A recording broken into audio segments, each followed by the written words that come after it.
tetap semangat. Oke, kita tuh nggak terasa sudah libur selama 3 hari.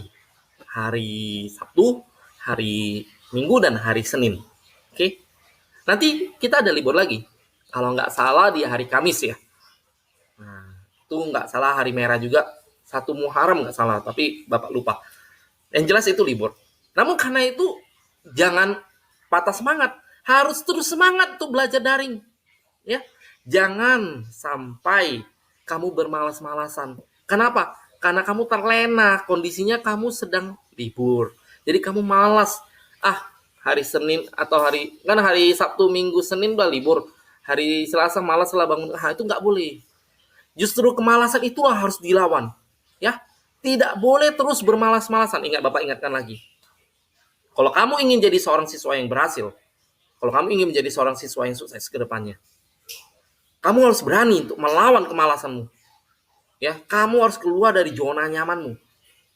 Jika tidak, kamu akan menjadi siswa yang itu aja. Ya. Kamu tidak akan berkembang. Tidak ada perubahan yang menuju ke arah yang lebih baik jika kamu masih terlena dengan kemalasanmu. Jika kamu masih terlena dengan zona nyamanmu, kamu tidak akan pernah bisa berkembang ke arah yang lebih baik. Kamu gak akan bisa jadi yang lebih baik. Oleh karena itu Bapak ingatkan kembali. Ya, jangan sampai kamu termakan oleh rasa malasmu. Rasa malas itu harus dilawan. Ya, jangan. Oke? Nah, pagi ini Bapak akan menjelaskan mengenai materi. Ya, materi yang kemarin Bapak sampaikan, yaitu materi mengenai bilangan baku dan materi mengenai bentuk akar. Oke? Semuanya itu akan Bapak jelaskan hari ini. Jadi kemarin kan Bapak sudah memberikan catatan. Ya, agar apa? Agar anak-anak membaca dulu. Apa itu bentuk baku dan apa itu bentuk akar. Ya, setelah anak-anak baca, setelah anak-anak paham, berikutnya anak-anak mengerti yang Bapak jelaskan ini bagaimana. Itulah yang Bapak tinjau satu persatu. Setelah Bapak perhatikan, kalau Bapak memberikan materi penjelasan, anak-anak juga kurang gitu paham. Oleh karena itu Bapak stimulus dengan memberikan catatan dulu. Bapak mau lihat metode seperti ini apakah berhasil atau tidak. Ya. Oke, jadi kita akan bahas 2 hari ini, bilangan baku dan bentuk akar. Oke, jadi kali ini kita akan bahas mengenai bilangan baku. Nah, contoh bilangan baku itu bentuk formatnya seperti ini. Ini Bapak pakai pensil dulu ya. Oke, contohnya adalah seperti ini. Formatnya A kali 10 pangkat N. Nah, maksudnya apa A kali 10 pangkat N? Nah, kita akan bahas mengenai si A dulu. A itu adalah bilangan desimal ya, yang hanya mengizinkan 1 digit angka saja di depan koma. Tapi angka tersebut bukan angka 0 ya. Angka tersebut adalah angka yang bukan 0. Boleh angka 1, boleh angka 2, boleh angka 3, 4, 5, 6, 7, 8, maupun 9. Tidak diizinkan angka 0. Jadi kalau 0,01, apakah 0 tersebut, Bapak tandai dengan warna merah, apakah 0 tersebut adalah bilangan A? Jawabnya tidak. Jawabannya adalah tidak. Tapi kalau seandainya 1,23, apakah 1 tersebut adalah bilangan A? Jawabannya adalah, apakah 1,23 tersebut adalah bilangan A? Ini adalah bilangan A. Jawabannya adalah iya. Kenapa? Karena 1 digit di depan koma itu bukan bilangan 0. Oke, sampai situ paham ya? Nah, seandainya nih, ya, kalau bukan digit bukan 0 terus harus bagaimana? Ya harus kita ubah menjadi kali 10 pangkat N. Nah, kali ini kita akan bahas mengenai N. N itu bisa berupa bilangan bulat positif, bisa berupa bilangan bulat negatif. Ya, bisa positif, bisa negatif. Oke, jadi semua itu tergantung dari perpindahan dari si koma. Nah, contohnya seperti ini. Bapak punya angka ini, 135,6. Bapak akan ubah nih menjadi bilangan baku. Bisa nggak ya? Ya bisa. Kan intinya hanya boleh 1 angka di depan koma. Berarti komanya itu harus kita pindahkan kemari nih. Yang gitu. Komanya berpindah dari si Ini ke kiri.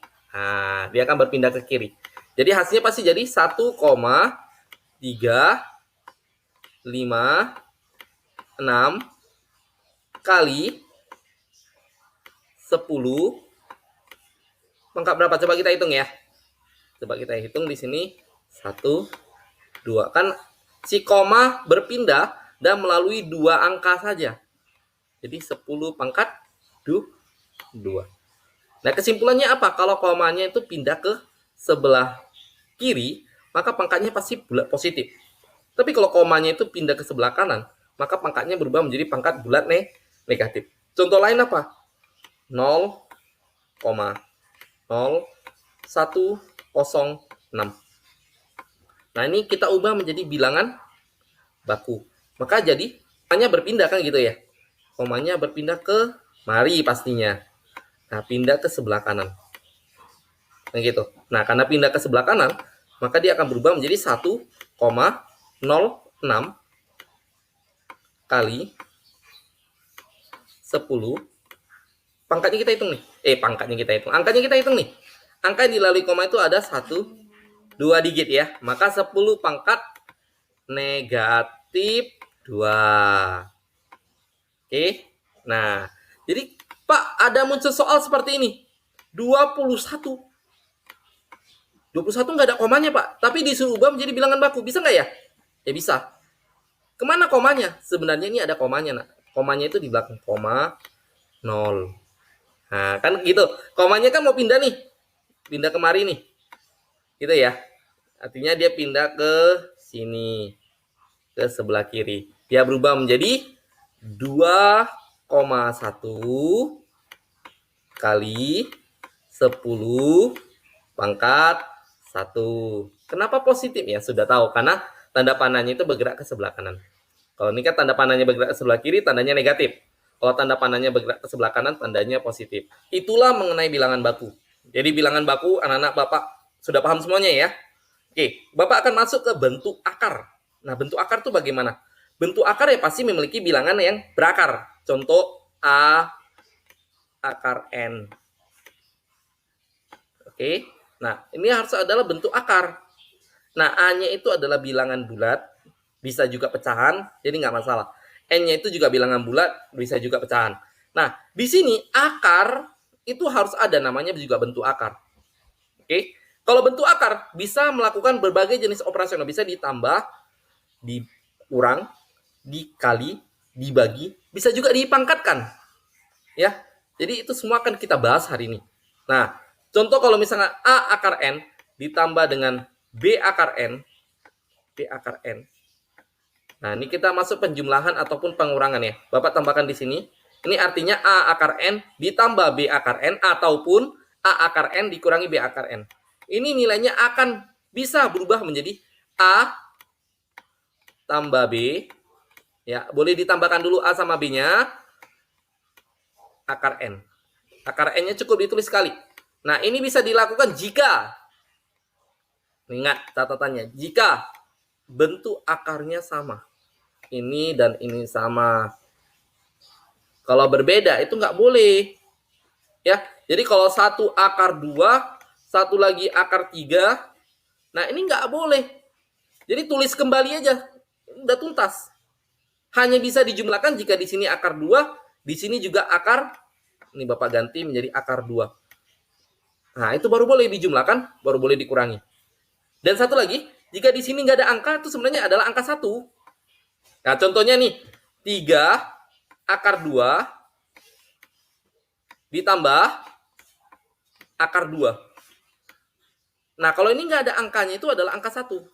Jadi caranya cukup aja ditambahkan. Yang mana ditambahkan? Ini yang ditambahkan nih. Ini Bapak tanda ini. 3 dan satunya. Keduanya ini ditambahkan. Jadi 3 tambah 1 itu nilainya ada pasti adalah 4. Berarti jawabannya 4 akar 2. Nah, begitu juga nanti dengan pengurangan. Contoh, 2 akar 5 kurangilah dengan 3 akar 5. Oke, jadi kalau kita kurangi bagaimana? Sama aja. Kalau seandainya akarnya sudah sama, Akarnya sudah sama, langsung aja kurangi angka yang di depan ini. 2 kurang 3. 2 kurang 3 berapa? 23 adalah negatif 1. Akar 5. Nah, seperti itu. Nah, satunya apakah perlu ditulis lagi? Nggak usah juga nggak apa-apa. Jadi minus akar 5. Seperti itu. Paham ya, Nak ya? Oke. Nah, itu adalah bentuk penjumlahan maupun pengurangan. Oke. Ini kita akan masuk ke bentuk akar yang tipenya adalah tipe perkalian maupun pembagian. Nah, contohnya adalah A akar N. Kebesaran. Akar N mau dikali ataupun nanti mau dibagi dengan B akar, enggak, kita ganti jadi M aja lah ya, B akar M. Nah, ini semuanya turut dikalikan. Yang mana saja yang dikalikan? Si A dikalikan dengan si B. Ini dikalikan. Kemudian si akar N dikalikan dengan akar M. Ini juga dikalikan. Ya kalau seandainya dibagi, ya dibagikan juga. Ini juga turut dibagikan. Tapi dengan satu catatan ya. Ini harus sejenis, harus sama. Kalau berbeda, boleh. Apa yang sama? Nilai akarnya sama. Angka yang di depan ini harus sama. Angka yang di depan ini harus sama. Kalau angka di depan ini berbeda, itu nggak boleh. Contoh, akar 2. Di sini akar pangkat 3 dari 5. Nah, apakah ini bisa dibagi? Nggak bisa. Jadi ini harus sama dulu. Di sini nggak ditulis angkanya kan angka 2. Nah, di sini 2, di sini 3, berbeda. Jadi nggak boleh. Harus sama persis. Oke, contohnya seperti ini. 4 akar 2 dibagi dengan 2 akar 2. Oke, ini dapat kita ganti menjadi 4 dibagi 2. Oke, kali akarnya besar-besar 2/2. Yang mana 2-nya? Nah, 2 yang atas ini pindah kemari. 2 yang bawah, di belakang ini pindah ke bawah. Nah, jadi kalau 2 dibagi 2, jadi hasilnya 1 ya. Jadi ini nggak ada lagi nih, semua nggak ada lagi akarnya. Jadi tinggal 4 bagi 2. Berapa sih 4 bagi 2? Ya, jawabannya adalah 2. Cukup gampang ya. Nah, contoh lagi nih. Akar lain misalnya. Akar 8 dibagi dengan 2 akar 2. Nah, ini kalau nggak ditulis, ingat. Angkanya adalah angka 1. Nah, kalau dibagi berarti hasilnya adalah sama dengan 1/2 dikali akarnya besar-besar ya. Akar 8 bagi 2. Karena 1 dan 2-nya 1/2 nggak bisa diapa-apai, ya kita tulis kembali aja. 1/2 dikali. Namun kali ini 8 dan 2 bisa disederhanakan ya. 8 bisa dibagi dengan 2. Hasilnya kan 4.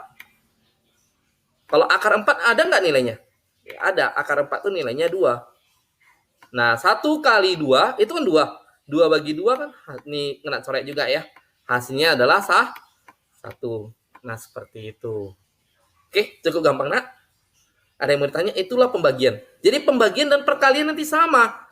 Ya, yang dikalikan yang bagian akar, yang dibagikan juga di luar akar. Jadi luar akar dibagikan dengan luar akar, yang di dalam akar dibagikan dengan dalam akar. Dengan syarat harus sama. Ya, nilai akarnya harus sama. Jadi kalau dikalikan, yang luar akar dikalikan dengan yang di luar akar, yang di dalam akar dikalikan dengan di dalam akar. Ya, jadi perkalian maupun pembagian itu sama. Ini mungkin ketutup ya, ini bagi ya, Nak ya. Mungkin ketutup. Oke, itulah bentuk akar untuk perkalian maupun pembagian. Ya, sampai sejauh ini ada yang mau ditanya, Nak? Gampang ya? Oke. Jadi kalau bentuk akarnya itu bentuknya pangkat bagaimana, Pak? Itu sudah dijelaskan mengenai sifat-sifat pemangkatan kemarin. Ya. Oke. Jadi apa kesimpulan yang bisa kita tarik dari 2 pembelajaran yang kita pelajari hari ini? Yaitu mengenai bentuk baku maupun bentuk akar. Nah, Bapak tarik kesimpulan. Yaitu untuk bentuk baku, Ya, itu formatnya berbeda dengan bentuk akar pastinya. Nah, bentuk baku formatnya adalah A kali 10 pangkat N. Ya, A itu adalah bilangan desimal yang hanya mengizinkan satu digit angka di depan koma dan angka tersebut adalah angka yang bukan angka 0. Oke, sampai situ paham ya, Nak ya? Angka yang bukan angka 0. Oke. Nah, kali 10 pangkat N. N-nya itu bisa bilangan bulat positif, bisa bilangan negatif. Semua itu tergantung dari kemana berpindahnya si tanda panah ini, ke kiri atau ke kanan. Kalau dia ke kiri berarti tandanya positif, kalau dia ke kanan tandanya negatif. Ya, N-nya itu positif atau N-nya itu negatif. Itulah bentuk bilangan baku. Sedangkan bentuk bilangan akar itu bisa melakukan berbagai jenis operasional seperti penjumlahan, pengurangan, perkalian, pembagian maupun pemangkatan. Ya, namun itu semua dapat dilakukan jika akarnya itu sejenis, nilai akarnya itu sejenis. Jadi kalau nilai akarnya itu nggak sejenis, nggak boleh. Untuk penjumlahan pengurangan, selain nilai akarnya sejenis, yang di dalam akar, angka yang di dalam akar itu juga harus sejenis. Kalau nggak sejenis juga nggak bisa. Ya, itu hanya diperbolehkan, kalau nggak sejenis, hanya diperbolehkan untuk perkalian maupun pembagian. Oke, itulah yang bisa kita simpulkan hari ini. Ya, jika ada anak-anak yang mau bertanya mengenai materi kita hari ini, boleh bertanya di kolom komentar. Ya, setiap materi. Bapak pasti akan menjawabnya. Oke? Nah, Bapak akan minta maaf jika apa yang Bapak sampaikan tidak berkenan di hati anak-anak semuanya. Ya. Tujuannya adalah Bapak memberikan ilmu kepada anak-anak sehingga ilmu yang Bapak berikan dapat berguna kepada anak-anak. Oke? Sekian dulu pembelajaran kita hari ini. Bapak tutup dengan mengucapkan selamat pagi.